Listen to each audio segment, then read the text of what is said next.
you want to see some ripped abs, I'll show you some ripped abs. Well, they're hidden under my equipment right now, but trust me, like washboard city under there. But I didn't get them by doing crunches.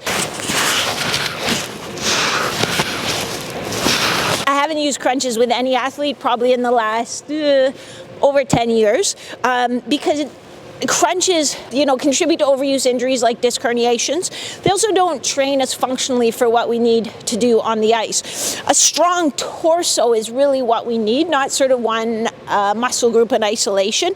And we need that strong torso for balance when we're butterfly sliding. We need it to help lead that rotation. We want to lead with our head and our shoulders. Well, we need that strong torso to snap our hips around with us. Otherwise, we're just like here and our hips are still back there.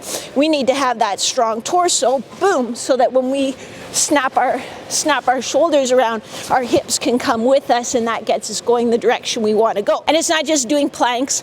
Planks are fine, we use them sometimes, but we can do a lot more functional exercises that are going to translate into what you need to do on the ice. Let's head back into the lab, take a look at some of those.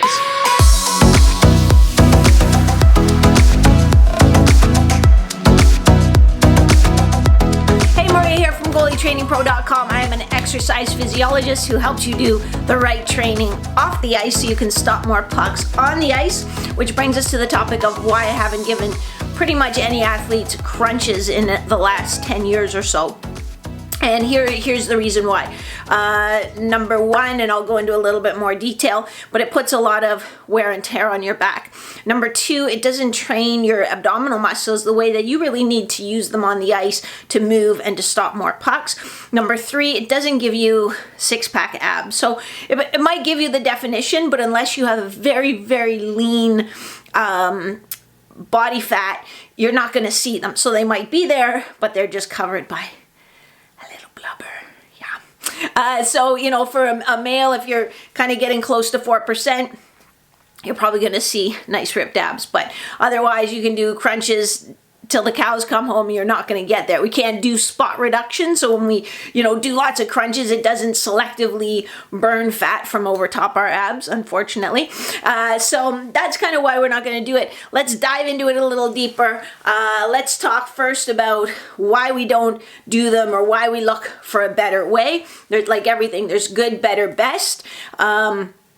We're going to look for a better way, and then I'm going to show you a few options that you can add to your training program if your goal is to stop more pucks on the ice. If you just love crunches, you're not going to stop doing crunches no matter what. No. Then there we go. So we all have our biases, and we all get into we do this because we've always done it, and it's been good so far kind of ideas. But we also should always be looking for, hey, is there a better way? And so one of the ways you do that is by looking at research and reading research. So that's, there's a guy named Dr. Stu McGill. He's at the University of Waterloo, which is just an hour and a bit drive from here. But I probably discovered him, probably 15 years ago maybe. And the thing I like about Stu is that he's a scientist, he's a researcher. He's not a strength coach, he's not a physical therapist. So I feel like he doesn't bring in sort of his biases of what I've always done and how that seemed to work. So he studies the load tolerance of the spine. So how much overload will cause a spine to fail. And he's pretty passionate about it. He's a neat guy. So one of his studies, he found that so doing a crunch, so this is your spine, this is looking from the front, this is your backside.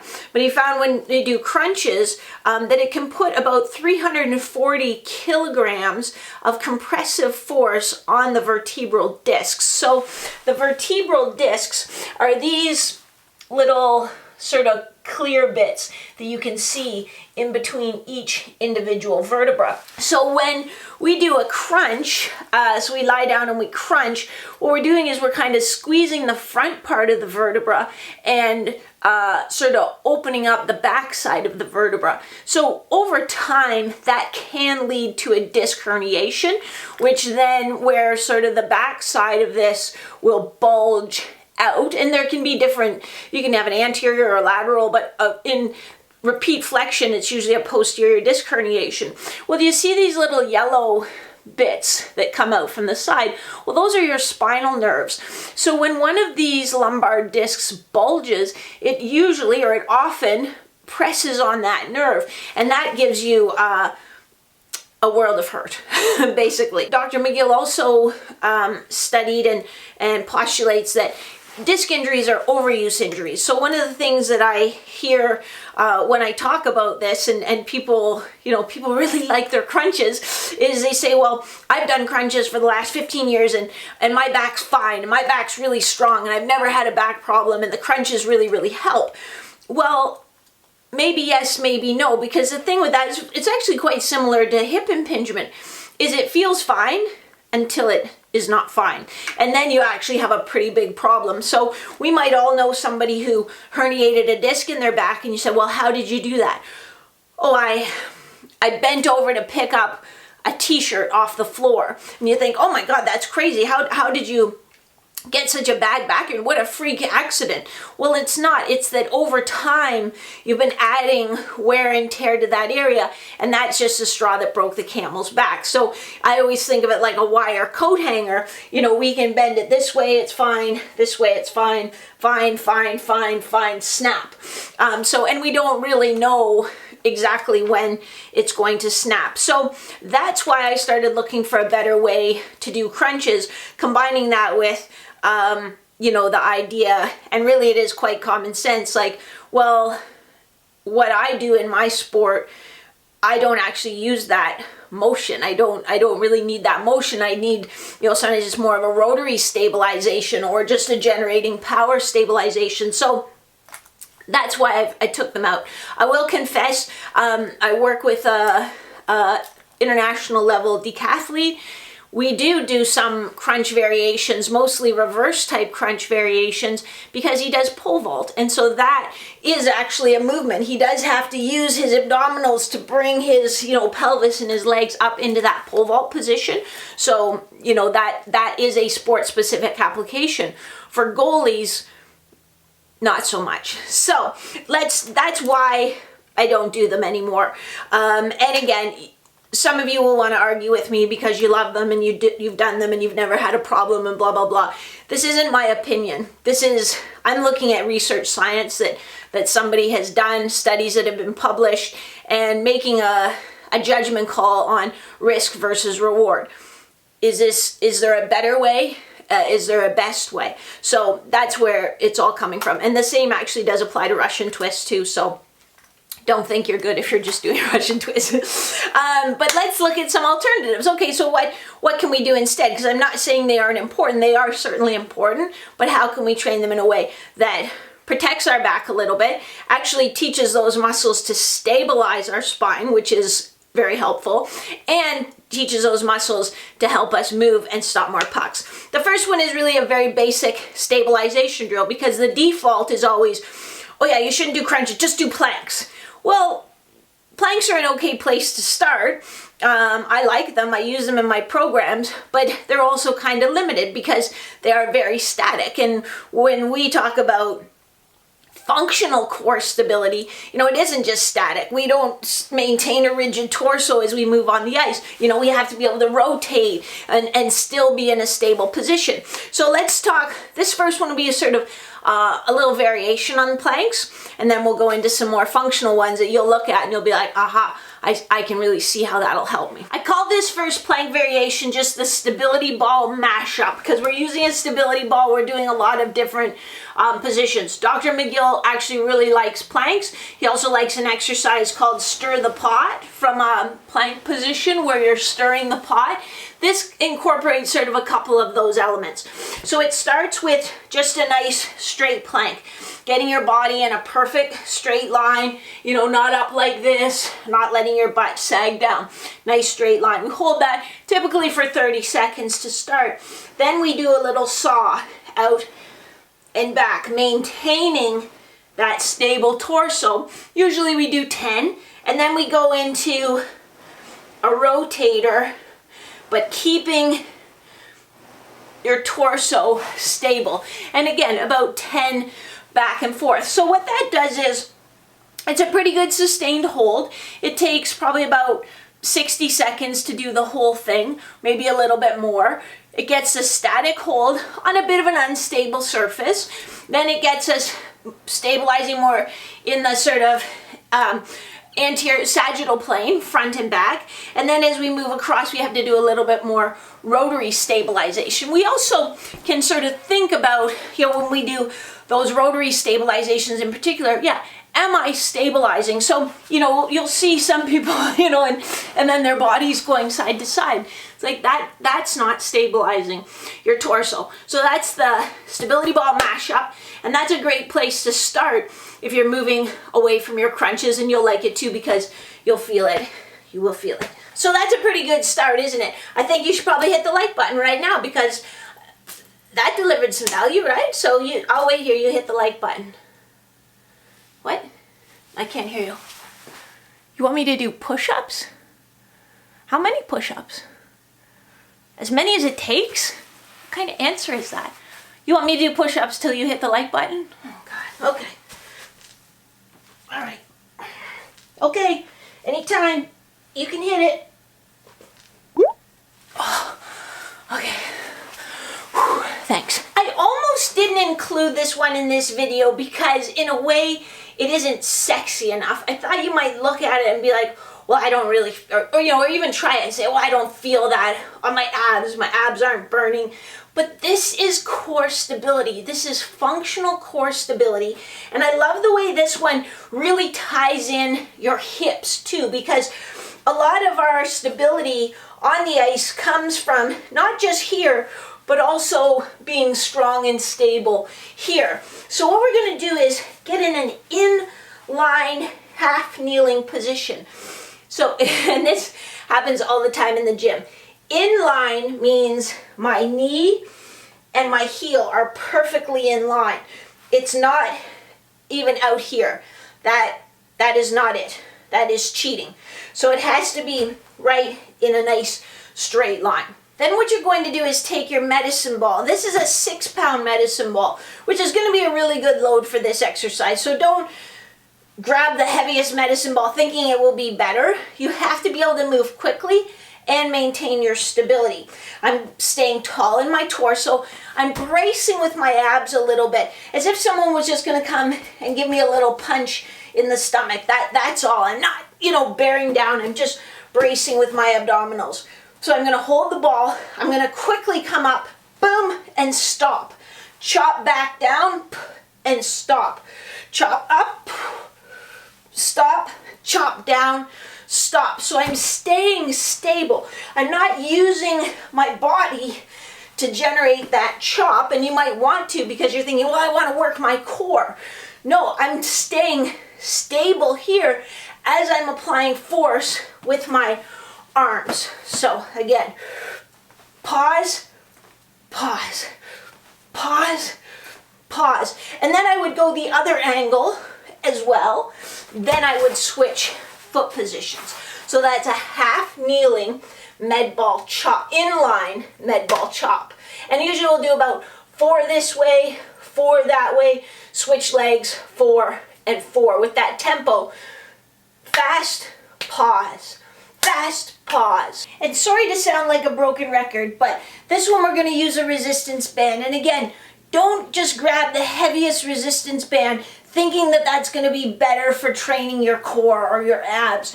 You need to find the resistance band that you can stabilize in the right way. So not fighting it, but being strong. Really, so one of the big ways that we need to use our torso when we're on the ice is when we let's say we're going to pivot and push over here. We want to follow with our hands and our head, and our chest comes around, and then our hips come with it. We don't want to we can't just turn our upper body and leave our hips behind to push. So that requires a rotary stabilization from our torso. So as I come here, I need to be strong here to make this connection between basically the bottom of my ribs and my hips. to snap my hips around as my torso comes. When we're on the ice, we don't feel like, oh yeah, we gotta really, work that around. You just have to be aware and keep that tension to help you snap around. So we're gonna add a little bit of overload to that in part 2 to just magnify any areas of instability. You might see as you add this resistance that you're really losing balance, on, say, on this lead stabilizing knee. So what we're going to do is, again, our head and our hands and our chest is going to lead, and then we're going to bring that foot up in like a recovery position, like we're going to push. And then control it back a little bit. So I don't want to just let it snap back because I want to learn a little bit of that eccentric control too.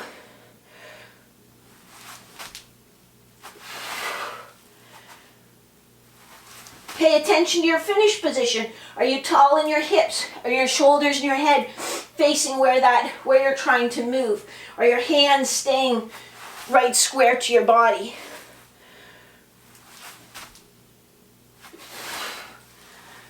And we would start with about 8 each way, playing around a little bit with the tempo. You can even start a little slower as you come around, and that will put a little bit more load on your abdominals. When you come back, I want you to try to control that. Not only will you be using your abdominals, but you'll also be using these hip rotators to help learn how to control that motion. And now I'm going to hit you up with a bonus, because Dr. McGill actually has a safe way to do crunches for those of you who are like crunchaholics and absolutely have to crunch. Yeah. This is the only way that he feels is safe to do them. I call them a McGill crunch. You'll see them in the Shutout Academy, or any of the, if you're in Turning Pro, you'll see this in your program too. But basically, you're going to lie down. You're going to have one knee bent, one leg straight. You're going to tuck your fingertips just underneath your low back. And he says to kind of stabilize your back. I think of it too is just to feel what's going on at your low back, because what I don't want is, as you crunch up, I don't want you rounding your low back or pressing your low back into the floor. It should stay exactly the same as it is right here in my starting position. When I lift up, I almost think of, he says, imagine your shoulders are on a bathroom scale and you're just unloading the weight off that scale. I kind of think of, if I'm holding an orange between my chin and my chest and almost crunching from my sternum, just rotating my sternum up a little bit. But this is what it looks like. So keep this position stable. Rotate up. I feel no movement in my lower back. And hold at the top for about 5 seconds to start with. What you'll find after you start on these is that your neck muscles will get really, really fatigued. You'll be surprised at how weak they are or how little stamina they have. What you can try to do is try bringing your tongue up behind your front teeth and just kind of pressing it there a little bit. That helps activate the deep neck flexors. It might help that, again, a little bit, but it'll take some getting used to. So we'll come up, we'll hold for 5 seconds, come back down. We're not trying to get up further than that. It's just that little crunch. You'll feel your abdominals turn on, and then we're coming back down again. So you still get that abdominal contraction without getting the lumbar flexion that over time causes issues with wear and tear. So go out and try a couple of these drills. Let me know how they feel.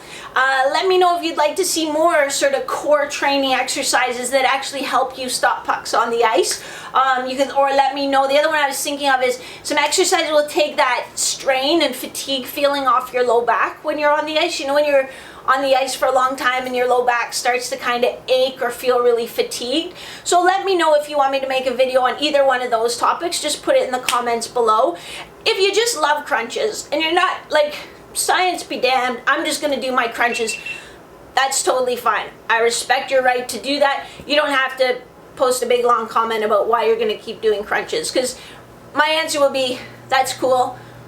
I'm going to respectfully disagree, but you're welcome to do whatever you want to do, because that's just the way it is. So, but otherwise, leave a comment, let me know, hit the like, subscribe, the bell, all the everything, the unicorn, all that jazz. I will catch you in the next video. Until then, why don't you get out there and stop some pucks? Whew. Just working on my abs. 6-pack, you know. Sun's out, guns out.